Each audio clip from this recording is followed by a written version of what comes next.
नमस्कार दोस्तों, मेरा नाम है हरीश कुमार साहू और मैं आप लोग को कक्षा 10वीं का गणित विषय पढ़ा रहा हूँ। ठीक है, तो दोस्तों हम पढ़ रहे हैं इसके अंतर्गत अध्याय 9 को, जिसका नाम है त्रिकोणमितीय समीकरण एवं सर्व समीकरण।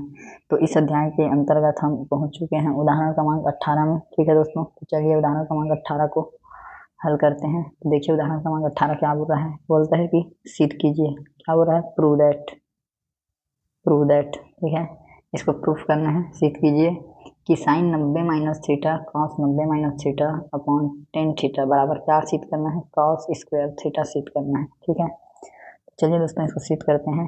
तो इसके लिए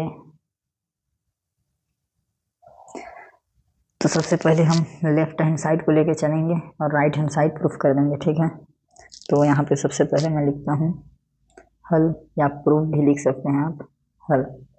ठीक है, और जो प्रश्न दिया है उसे हम लिखते हैं लेफ्ट हैंड साइड को। लेफ्ट हैंड साइड क्या दिया है? Sine 90 minus theta cos 90 minus theta बटे टेन थीटा। ठीक है, यह है। अब देखिए कि जो सूत्र होता है उसे हम बताएंगे कि चूंकि हम जानते हैं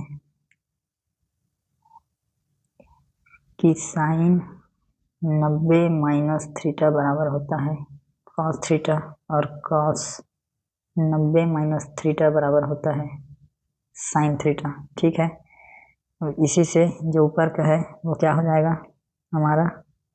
कॉस थीटा हो जाएगा। 90 माइनस थीटा है तो फिर ये वाला क्या हो जाएगा हमारा? साइन थीटा हो जाएगा। और नीचे में हमारा क्या है? टेन थीटा है। ठीक है, अब दोस्तों एक मान होता है, इसे आप बताएंगे कि टेन थीटा बराबर होता है साइन थीटा बटे कॉस थीटा।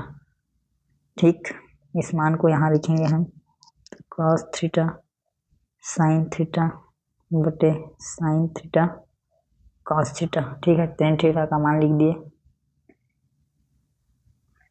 अब दोस्तों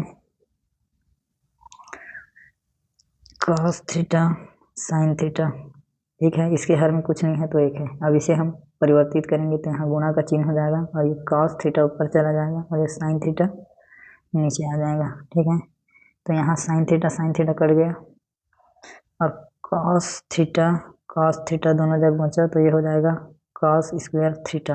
ठीक है, तो यही दोस्तों हमको प्रूफ करना था। क्या आ गया? ये RHS आ गया। ठीक है, कॉस स्क्वायर थीटा लाना था। आप देखिए यहाँ पे कॉस स्क्वायर थीटा। ठीक है, तो हमारा आ गया राइट साइड। तो यहाँ हम बता सकते हैं कि जो लेफ्ट हैंड साइड है वो राइट हैंड साइड के बराबर है। इति सिद्धम, इस प्रकार से यह सिद्ध हुआ। ठीक है, इसको आप वैसे भी प्रूव्ड करके लिख सकते हैं। ठीक है दोस्तों, तो बहुत ही आसान है।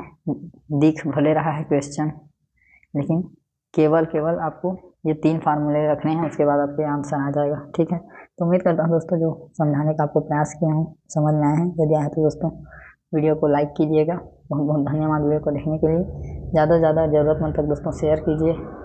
मिलते हैं दोस्तों अगले उदाहरण में, तब तक के लिए जय हिंद, वंदे मातरम।